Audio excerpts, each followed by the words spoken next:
Halo teman-teman, selamat datang kembali di video pembelajaran Sistem Informasi Manajemen bersama saya, Anggir Stikawati dengan NIM 72114191103.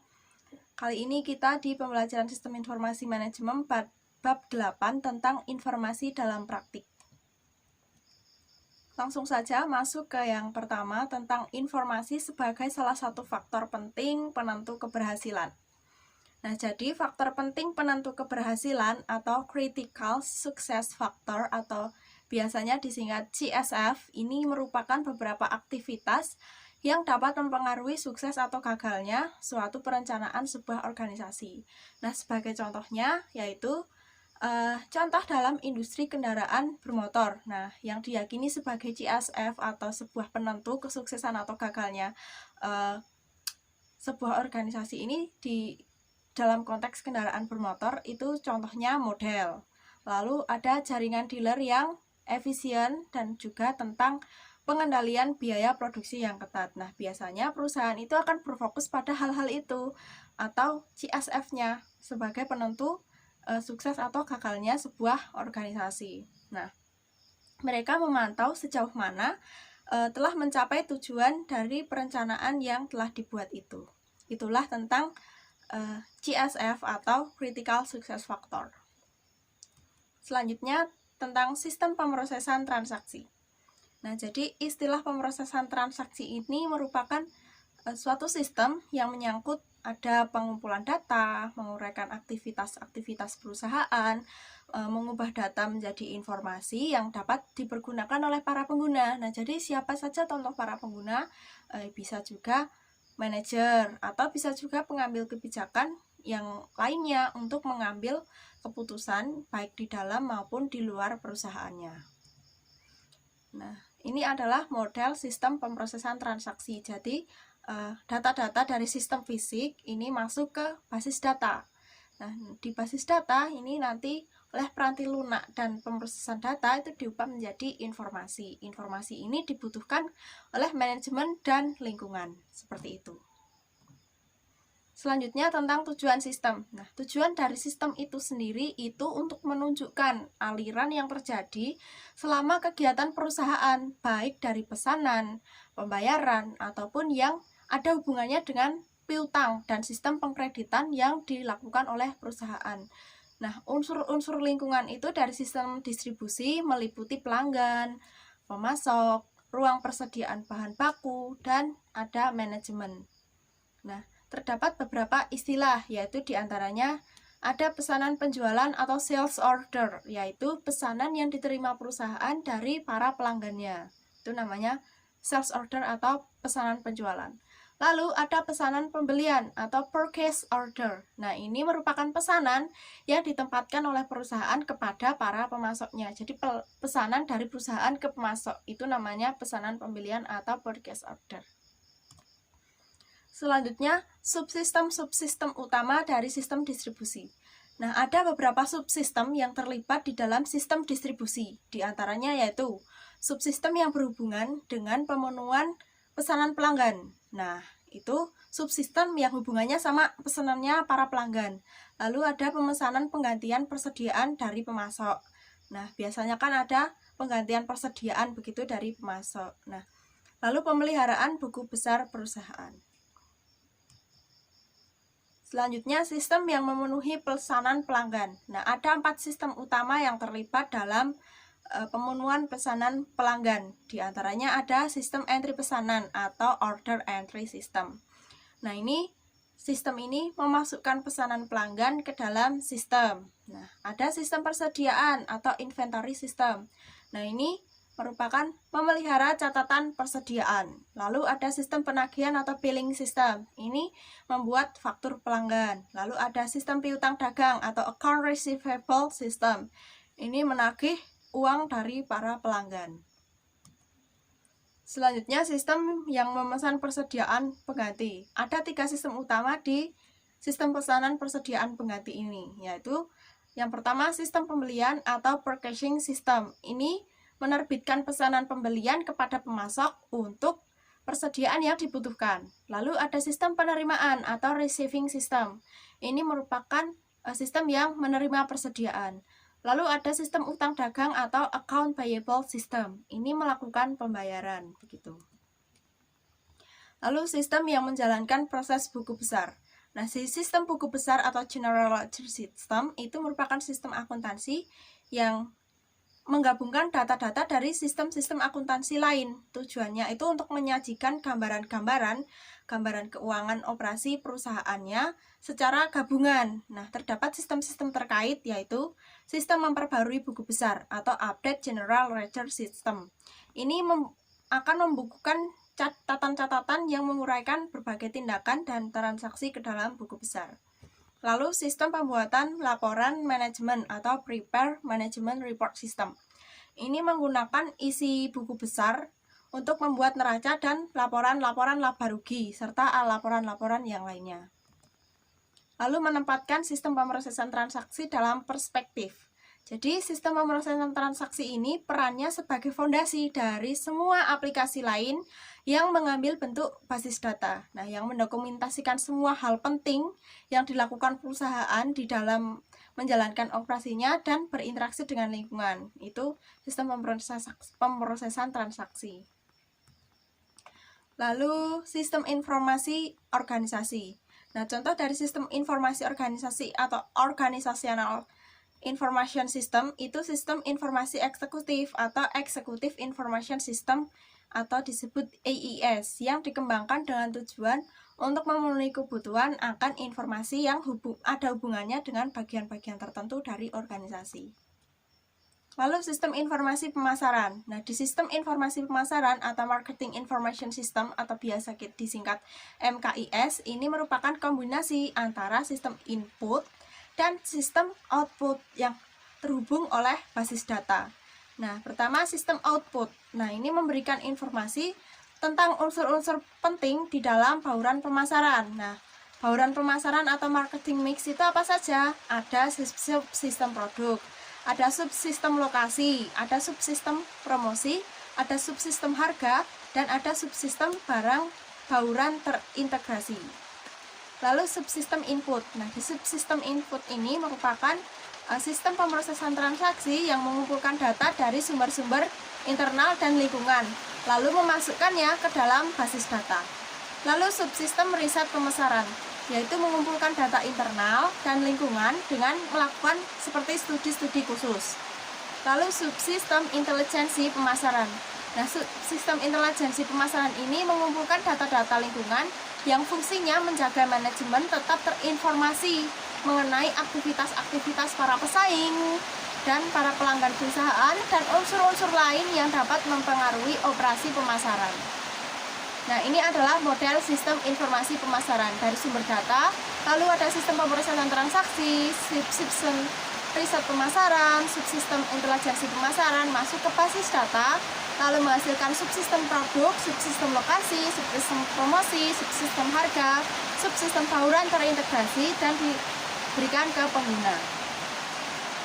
Lalu ke sistem informasi sumber daya manusia.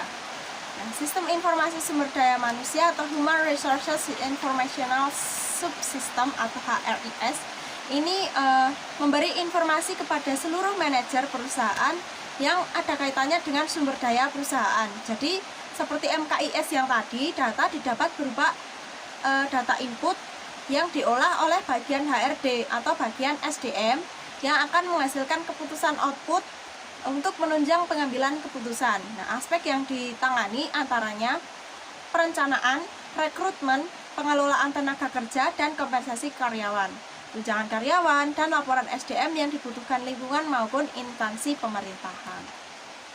Nah, sistem informasi manufaktur. Sistem informasi manufaktur atau Manufacturing Information System itu memberikan informasi kepada seluruh manajer perusahaan yang berkaitan dengan operasi manufaktur perusahaan. Nah, jadi kayak RIS juga seperti MKIS.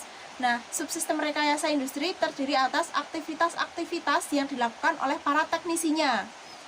Contohnya mengenai produk, persediaan, mutu, dan biaya. Selanjutnya subsistem informasi keuangan. Nah, di sistem informasi keuangan atau Financial Information System ini memberikan informasi kepada seluruh manajer perusahaannya yang ada kaitannya dengan aktivitas keuangan perusahaan. Nah, selain sistem yang digunakan hampir sama, namun ditekankan adalah pada aktivitas output yang penting meliputi peramalan tren perekonomian masa depan, pengelolaan aliran dana yang melalui perusahaan, dan juga mengendalikan keuangan perusahaannya. Selanjutnya, sistem informasi eksekutif. Nah, di sistem informasi eksekutif atau Executive Informational System ini merupakan suatu sistem yang memberi informasi kepada manajer di tingkat yang lebih tinggi atas kinerja perusahaan secara keseluruhan. Nah, digunakan pula istilah sistem pendukung eksekutif atau Executive Support System atau ESS. Lalu ke data warehousing. Nah, data warehousing, sebelumnya manajemen hubungan pelanggan.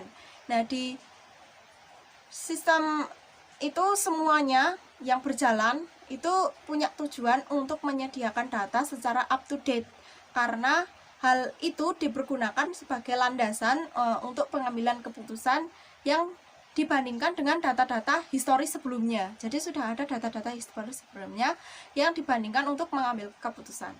Nah, bagian pemasaran itu yang paling membutuhkan data terbaru tentang keinginan dan pergerakan pasar. Jadi muncul ada manajemen hubungan pelanggan atau Customer Relationship Management atau CRM. Nah, ini merupakan manajemen hubungan antara perusahaan dengan pelanggan untuk menghasilkan nilai maksimum, baik dari pihak perusahaannya maupun dari pelanggannya. Nah, unsur utama data CRM itu data warehouse atau gudang data. Nah, selanjutnya masuk ke data warehousing tadi. Data warehousing itu merupakan akumulasi data terdahulu baik sebagai data utama maupun data backup. Karakteristik data warehouse-nya itu yang pertama, kapasitas penyimpanannya besar. Lalu data terakumulasi dari data lama sampai data terbaru yang selalu diupdate atau terupdate. Lalu data dapat diakses dengan mudah, jadi tidak ada kesulitan-kesulitan untuk mengakses data. Lalu dipergunakan sepenuhnya untuk pengambilan keputusan dan tidak untuk kegiatan operasi perusahaan. Jadi murni untuk mengambil keputusan, seperti itu. Lalu sistem data warehousing. Nah, ini merupakan sistem data yang terdiri dari area pengumpulan di mana ada ETL, extraction, transformation, dan loading. Ini dilakukan suatu tempat penyimpanan data warehousing itu di mana data disimpan, lalu suatu penyimpanan informasi yang mengubah data menjadi informasi, lalu disampaikan kepada para pengguna-penggunanya, bisa manajer atau pengguna-pengguna yang lainnya. Nah, suatu unit manajemen itu mengendalikan arus data dari sumber ke penggunanya, dan suatu tempat penyimpanan atau metadata warehouse itu menyimpan data yang menjelaskan data yang ada di tempat penyimpanan data warehouse dan melacak aktivitas-aktivitas data tersebut ketika berada di sepanjang sistem. Lalu bagaimana data disimpan dalam tempat penyimpanan data warehouse? Nah, data disimpan di tempat penyimpanan data warehouse itu dalam bentuk tabel dimensi dan tabel fakta. Nah, ini keduanya terintegrasi dalam satu paket informasi. Nah, di tampilan paket informasi dan tabel dimensinya itu dalam bentuk grafik. Nah, disebutnya skema bintang atau star schema. Lalu penyimpanan informasi. Di penyimpanan informasi itu ada proses yang dapat dilakukan untuk mendapatkan informasi dari data warehouse-nya itu dengan beberapa cara. Yang pertama, drill down. Nah, itu merupakan proses navigasi dari bawah melalui tingkatan-tingkatan rincian. Lalu roll up. Roll up itu proses navigasi ke atas yang memungkinkan penggunanya memulai dengan tampilan rincinya terlebih dahulu, lalu meringkasnya menjadi tingkat ringkasan yang lebih tinggi. Lalu drill across. Drill across itu dengan cepat bergerak antar hierarki. Lalu drill through, yaitu berangkat dari tingkat ke tingkat data yang terperinci. Lalu OLAP. OLAP ini merupakan segala jenis peranti lunak khusus yang telah dikembangkan untuk data warehouse dan dapat digunakan untuk menarik data dari tempat penyimpanan, mengubahnya menjadi informasi. Nah, ini memungkinkan pengguna dapat berkomunikasi dengan data warehouse melalui GUI atau antarmuka web dan dengan cepat memperoleh informasi dalam berbagai jenis format data, termasuk grafik. Nah, ada dua pendekatan OLAP, yaitu Rollup dan Mollup. Nah, Rollup atau Relational Online Analytical Processing ini menggunakan suatu manajemen basis data relasional standar. Dan Mollup atau Multidimensional Online Analytical Processing ini menggunakan suatu sistem yang sistem manajemen basis data khusus multidimensional. Apa bedanya antara Rollup dan Mollup? Nah, bedanya kalau Rollup dan Mollup adalah memiliki data terperinci. Ini Rollup. Dilakukan analisis dulu untuk mendapatkan ringkasan. Yang ketiga, analisisnya hanya terbatas saja pada sejumlah dimensi. Lalu Mollup telah dilakukan proses peringkasan terlebih dahulu dibagi menjadi berbagai dimensi. Lalu stasiun kerja pengguna Mollup. Nah, ini memasukkan basis data multidimensional yang telah di-download. Selanjutnya tentang data mining. Nah, tentang data mining ini merupakan proses menemukan hubungan dalam data yang tidak diketahui oleh pengguna. Jadi terdapat dua cara dalam menentukan data mining ini. Ada verifikasi hipotesis dan penemuan pengetahuan, begitu. Nah, sekian pembahasan video mengenai bab 8 informasi dalam praktik. Semoga apa yang saya sampaikan dapat bermanfaat bagi teman-teman semua yang menonton. Mohon maaf bila masih terdapat banyak kekurangan. Semoga pertemuan yang akan datang bisa lebih baik lagi. Silahkan memberikan kritik saran. Kami sangat terbuka terhadap kritik saran. Kita akan bertemu lagi di bab 9 di minggu depan. Terima kasih, saya Anggir Stikawati, sampai jumpa.